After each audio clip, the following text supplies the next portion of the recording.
नवम नंद। हे भव्य जीव, कर्मों से बद्ध तुम्हारी आत्मा अनादिकाल से संसार में परिभ्रमण कर रही है। इसीलिए कर्मक्षय और आत्म सिद्धि के लिए पुरुषार्थ करना चाहिए। द्रव्य कर्म, भाव कर्म और नौकर्म के भेद से 3 प्रकार के कर्म जानने चाहिए। द्रव्य कर्म 8 प्रकार के हैं, अथवा उत्तर भेद 52 कम 200 अर्थात 148 कर्म प्रकृतियां हैं। उत्तरोत्तर कर्म प्रकृति असंख्यात लोक प्रमाण है। उन सभी प्रकृतियों में अति प्रबल मोहनीय कर्म जानना चाहिए, जिनागम से प्रकृति बंध, प्रदेश बंध, स्थिति बंध और अनुभाग बंध के भेद से द्रव्य कर्म का बंध 4 प्रकार का जानना चाहिए। कर्म वर्गणाओं के अनुसार प्रदेश बंध अनंत प्रकार का जानना चाहिए।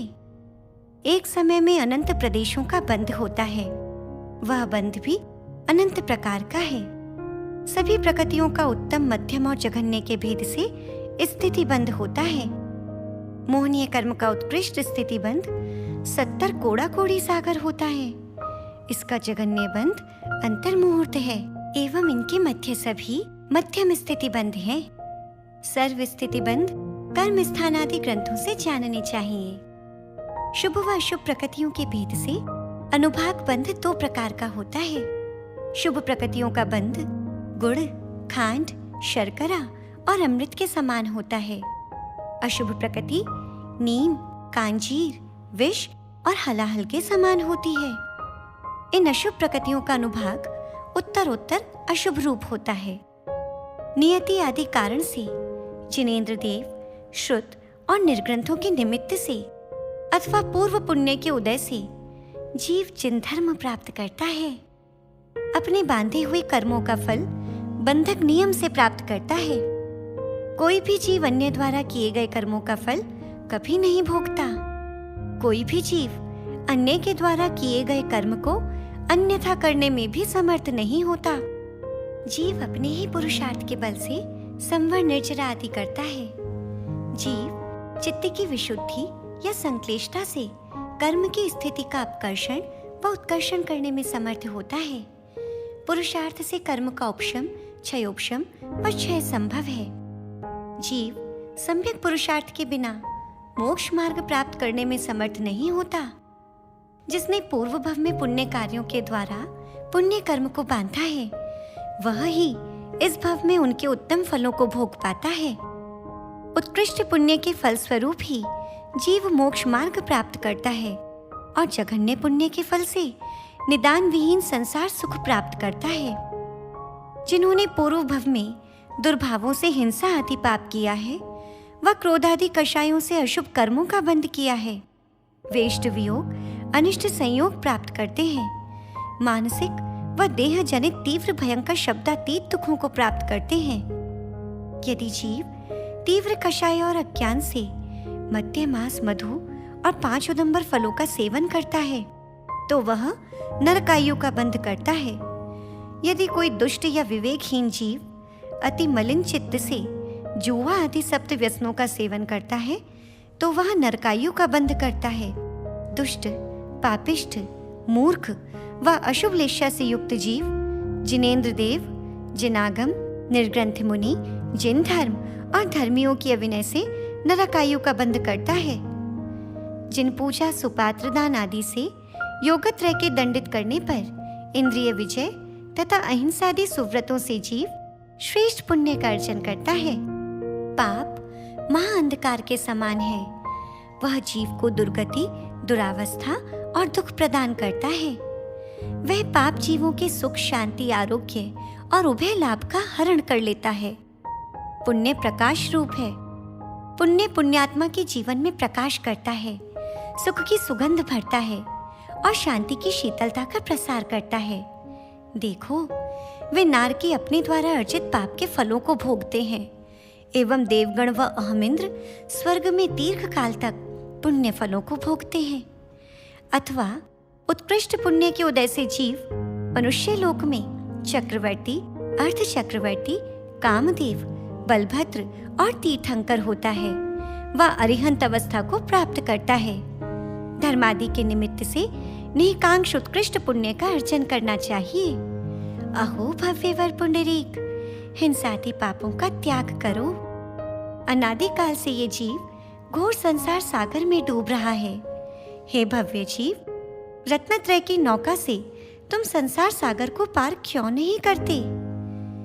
मुनिराज के हृदय स्पर्शी उपदेश को सुनकर भव्यों ने अपनी शक्ति के अनुसार सम्यक अणुव्रत और महाव्रतों को ग्रहण किया। तब उस शुभ धर्म सभा में पूतिगंधा भी उपस्थित थी। उसने मुनिराज को प्रणाम कर हाथ जोड़कर निवेदन किया, हे स्वामी, हे भगवान, आप धर्म की श्रेष्ठ मूर्ति हैं, प्रत्यक्ष ज्ञानी है। प्रभु, आप सभी जीवों के अकारण परम बंधु हो। हे मुनिवर, बताइए, मैंने मिथ्यात्व और अज्ञान के वश होकर या कषाय के आवेश से पूर्व भव में कौन कौन से पाप किए? तब मुनिराज ने कहा, हे पुत्री, यह जीव मिथ्यात्व अज्ञान संयम से बार बार द्रव्य क्षेत्र काल भाव और भव परिवर्तन करता है। प्रत्येक जीव ने अनादिकाल से विभाव स्वभाव से अनंत काल के लिए अति दुखद निगोद वास पाया। पुनः अमिताश्रव मुनिराज ने कहा, मैं संक्षेप से तुम्हारे पूर्व भव को कहता हूँ। हे पुत्री, अपने द्वारा किए गए कर्मों को तू अपना चित्त स्थिर करके सुन। इसी जम्बू द्वीप में भरत क्षेत्र के आर्यखंड में पश्चिम दक्षिण भाग में महापुरुषों के द्वारा पवित्र एक सौराष्ट्र नामक देश है।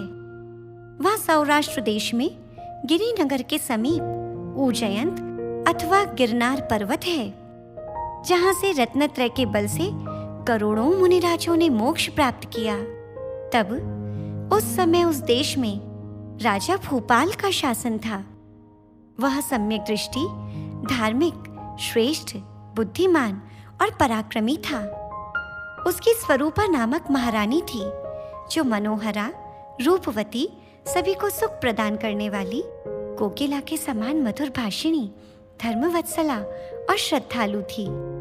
वह सभी प्रजाजन अपने शासक के समान निर्मल चित्त से विवेक पूर्वक 6 आवश्यकों का पालन करते हुए धर्म कार्य किया करते थे। वे सभी भक्ति पूर्वक उत्साह से जिन दर्शन, जिन वंदना, जिनाभिषेक करते थे और निर्ग्रंथ मुनिराजों की वैयावृत्ति किया करते थे।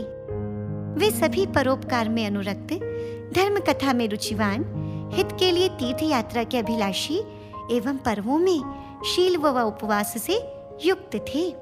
वहां गंगदत्त नाम का नगर श्रेष्ठ रहा करता था।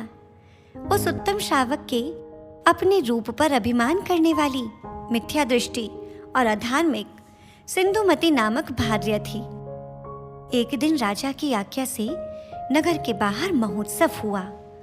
वहां सभी प्रजाजन महा उत्साह के साथ जा रहे थे। तब राजा के साथ श्रेष्ठी गंगदत्त भी आनंद के साथ वन क्रीड़ा और महोत्सव के लिए प्रमदवन को जा रहा था।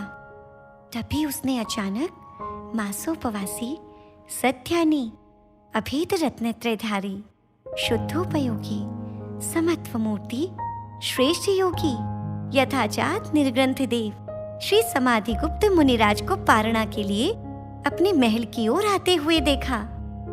तब गंगदत्त श्रेष्ठी ने अपनी पत्नी सिंधुमती को आज्ञा दी, हे सुंदरी, तुम मुनिवर को आहार देने के लिए वापस जाओ। देखो, दाता के 7 गुणों को धारण कर नवधा भक्ति पूर्वक मुनिराज को आहार दान देना। आहार दान नियम से, परंपरा से मोक्ष का कारण है।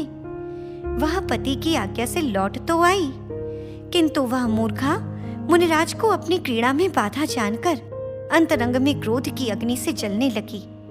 अपने रूप में गर्वित उस सिंधुमती ने अर्जित पाप कर्म को ना जानते हुए अपने चित्त में मुनि, मुनि धर्म और जैन दर्शन की निंदा की।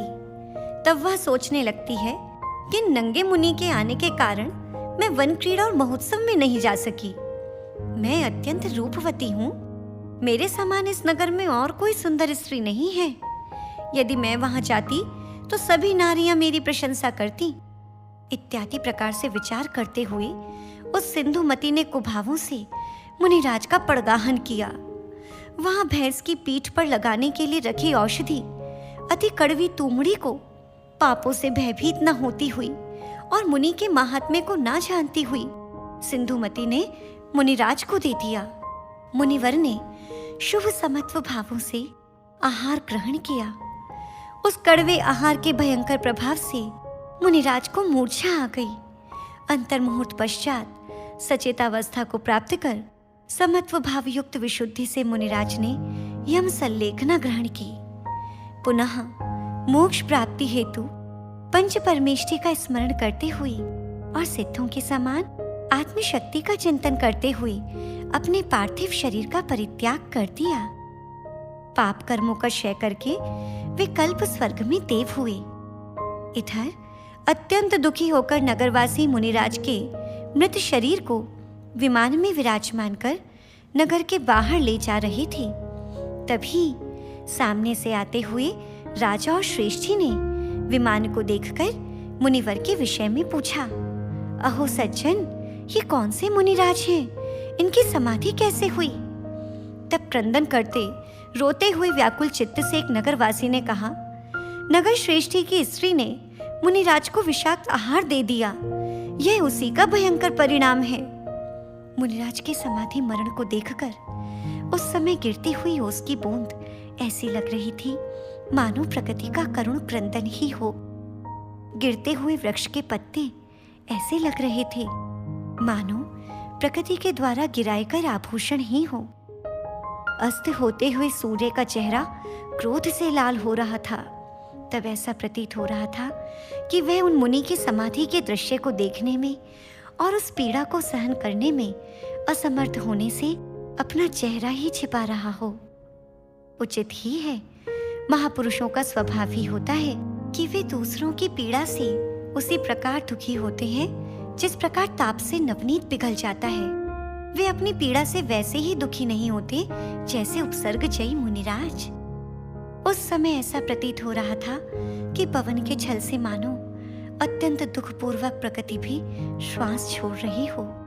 जिस प्रकार भयानक आवाज से सभी ओर शून्यता व स्तब्धता सी छा जाती है, उसी प्रकार उस समय सभी वन्य जंतु भी स्तब्ध रह गए थे।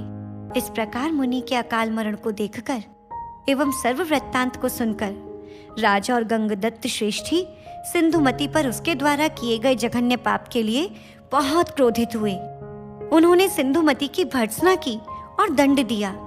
अनंतर राजसभा में उसका सिर मुड़वाकर और मुंह काला करवाकर 5 बेल पत्थर उसके गले में बांध दिए। पुनः उसे गधे पर बैठाकर उसके आगे ढोल बजवाकर उसे देश से तत्काल बाहर निकाल दिया। मुनि की हत्या के पाप से 7 दिनों में ही वह उदम्बर कुष्ठ रोग से युक्त हो गई, जिससे उसकी देह दुर्गंधित हो गई और काली पड़ गई। उसके शरीर में अत्यंत कष्टदायक हजारों घावों से पीव बहने लगी। असहनीय पीड़ा से अति संक्लेश युक्त परिणाम और आर्त परिणामों से मरण करके वह 6वें नरक में उत्पन्न हुई। वहां उस नारकी ने 22 सागर तक घोर दुखों को भोगा। पुनः पुनः द्रव्य क्षेत्र काल व भावजनित दुखों को उसने सहन किया। अग्नि में दहन करना, अस्त्र शस्त्रों के द्वारा तिल तिल करा जाना, तलवार के समान सेमर के वृक्ष के पत्तों से देह का छेदना, कीटों के संकुल से भरी हुई रक्त पीव आदि से युक्त वैतरणी नदी में शब्दातीत दुखों को प्राप्त करना इत्यादि दुखों को जबरदस्ती सहते हुए, विलाप करते हुए, रोते हुए अति अशुभ परिणामों एवं अति अशुभ विक्रिया के साथ वह कदली घात मरण नहीं होने से महाकष्ट पूर्वक अपनी पूर्ण आयु को भोगा। पुनः वहां से निकलकर वह जीव पाप के फलस्वरूप क्रूर दुष्ट तिर्यंचों में उत्पन्न हुआ। उसके पश्चात वह जीव 7वें नरक में उत्पन्न हुआ और वहां उसने बहुत दुखों को प्राप्त किया। इस प्रकार वह सिंधुमती का जीव कई बार नारकी और कई बार तिर्यंच हुआ। पुनः वह सिंधुमती अप्रशस्त तिर्यंच गति में 2 बार कुत्ती हुई, फिर शूकरी हुई, फिर सियारिनी हुई, फिर चूहिया हुई, फिर जौंक हुई, पश्चात हथिनी हुई, गधी हुई, फिर गोहेरा हुई। पुनः पाप के फल को भोगते हुए शेष पाप के फल से अत्यंत दुखी दुर्गंधित शरीर वाली बंधुओं आदि के द्वारा निंदित, सभी जनसमूह के द्वारा तिरस्कृत, पाप को भोगने वाली तुम धनमित्र की पुत्री पूतिगंधा हुई हो। तुमने उस सिंधुमती के भव में मन से पति की आज्ञा का पालन नहीं किया और रूप सौंदर्य के अहंकार में अपने पति को अति तुच्छ देखा, जिससे इस भव में तुम्हें पति का सुख नहीं मिला, अपने पति के वियोग की पीड़ा मिली है। पुत्री, कर्म करने की परछाई है, अतः कार्य करने में सदैव जागरूक रहो। मुनि निंदा और हनन करने वाला निश्चय से जिन शासन का घातक होता है, उसका धन, पद, प्रतिष्ठा, देह, परिवार आदि सब नाश को प्राप्त हो जाते हैं। मुनि के वचनों को सुनकर जो संसार शरीर भोगों से विरक्त हो गई थी, अपने पूर्व भव के पाप को सुनकर जो कांप रही थी, ऐसी पूतिगंधा ने पुनः पुनः नमस्कार करते हुए मुनिराज से पूछा, हे स्वामी, हे नाथ, पापों से मुक्त होने का क्या उपाय है? कृपया कर कहिए। पुनः मुनिराज ने कहा, हे पुत्री, तुम इस भव में अपने पापों का क्षय करने में समर्थ हो। पाप से छुटकारा पाने के लिए तुम्हें जिनेंद्र देव द्वारा प्रणीत जिन धर्म की शरण प्राप्त करनी चाहिए, जो रत्नत्रय से युक्त वज्र वृषभ नाराज सहनन के धारी, महाव्रत समिति गुप्ती और केशलुंचन आदि 7 गुणों का पालन करते हुए, पंच इंद्रियों को जीतकर, षडावश्यकों को करते हुए, 12 तपों और आतापन आदि योग को करते हैं, शुद्ध आत्मा में लीन है, 22 परिशहों को जीतकर वे शुक्ल ध्यान के बल से नियम से मोक्ष प्राप्त करते हैं। स्त्रीलिंग के छेदन के लिए सम्यक्त्व युक्त महाव्रतों का पालन करना चाहिए। समत्व भाव से अशुभ का संवर और उसकी प्रचुर निर्जरा होती है। जो भी भव्य जीव सम्यक श्रद्धा पूर्वक एक या बहुत व्रतों का पालन करता है, वह स्वर्ग का साम्राज्य पुनः निर्वाण सुख प्राप्त करने में समर्थ होता है। वह पूतिगंधा पुनः विनय पूर्वक कहती है, हे स्वामी, आप सब जानने में समर्थ हैं। पूर्व संचित पाप कर्मों से मुक्ति के लिए मैं क्या करूं? कहिए मुनिवर। मुनिराज ने कहा, हे पुत्री, धैर्य पूर्वक सुनो। नियम, पूजा, संयम, व्रत और भक्ति पापों के क्षय का हेतु है। यदि तुम पापों के क्षय, दुर्गति और दुरावस्था के क्षय की इच्छा करती हो, देवराज आदि प्रशस्त पदों को प्राप्त करना चाहती हो, तो निष्ठा से विधि पूर्वक शक्ति के अनुसार रोहिणी व्रत का पालन करो। मुनिराज के करुणा मिश्रित वचनों को सुनकर उसने कहा, हे मुनिवर, रोहिणी व्रत की क्या विधि है? मैं किस प्रकार इस रोहिणी व्रत को करूं? तब आत्महित के लिए दया निधान मुनिराज ने कहा, हे पुत्री, रोहिणी व्रत की विधि को सावधान होकर सुनो। प्रत्येक माह जब चंद्रमा रोहिणी नक्षत्र पर हो, तब 4 प्रकार के आहार और कषाय का भी त्याग कर उपवास ग्रहण करना चाहिए। यह व्रत उत्कृष्ट से 7 वर्ष 7 महीने, मध्यम रूप से 5 वर्ष 5 महीने एवं जघन्य से 3 वर्ष 3 महीने तक करना चाहिए। उस दिन शक्ति अनुसार विशुद्धि पूर्वक 16 प्रहर का उपवास करना चाहिए एवं श्री वासु पूज्य भगवान की भक्ति, पूजा और जाप करनी चाहिए। व्रत के पूर्ण होने पर हर्ष से शक्ति के अनुसार उत्साह पूर्वक उद्यापन करना चाहिए। यदि उद्यापन की शक्ति ना हो तो व्रत दुगुना करना चाहिए। तब कृतज्ञ भाव से युक्त हो पूतिगंधा ने कहा, हे प्रभु, अपनी शक्ति को ना छिपाकर मैं व्रत ग्रहण करती हूँ। उचित ही है, मुनि के वचन कल्याण के हेतु होते हैं। अपने पापों के क्षय के लिए उस पूतिगंधा ने पाप को नाश करने वाले सुखप्रदायक, शांतिदायक और कल्याणकारक रोहिणी व्रत का पालन किया। उसने मुनिराज की कृपा से अपनी शक्ति के अनुसार उत्तम सम्यक विधि से 7 वर्ष 7 माह पर्यंत विशुद्धि पूर्वक व्रत का पालन किया। रोहिणी व्रत के पालन करने से उत्पन्न होने वाली परम विशुद्धि से आयु के अंत में प्रशस्त भावों से अपने शरीर का त्याग कर वह पूतिगंधा 16वें अच्युत स्वर्ग में बहुत वैभव, रिद्धि के धारक, दिव्य देह से युक्त, सुरेंद्र की असाधारण सौंदर्य से युक्त देवांगना हुई। यहाँ स्वर्ग में बहुत काल पर्यंत शुभ भोगों को भोगती हुई वहां से च्युत होकर श्रेष्ठ व्रत के प्रभाव से रोहिणी हुई है। इस प्रकार पाप कर्मों के द्वारा दुखों को भोगती हुई उस सिंधुमती ने नाना कुयोनियों में भ्रमण किया। पुनः एक पुण्य कर्म के उदय से वह अति पुण्यवान रोहिणी रानी हुई। जो भव्य जीव तीनों योगों से शुभ में प्रवृत्ति करता है, अशुभ की निवृत्ति करता है, वह नियम से सुख को प्राप्त करते हुए दुख को नष्ट करने में समर्थ होता है। इस प्रकार परम पूज्य अभीक्ष्ण ज्ञानोपयोगी आचार्य भगवान श्री वसुनंदी जी मुनिराज द्वारा विरचित अशोक रोहिणी चरित्र नामक महाकाव्य में पूतिगंधा व रोहिणी के पूर्व भव व रोहिणी व्रत की विधि का वर्णन करने वाला नवम नंद पूर्ण हुआ।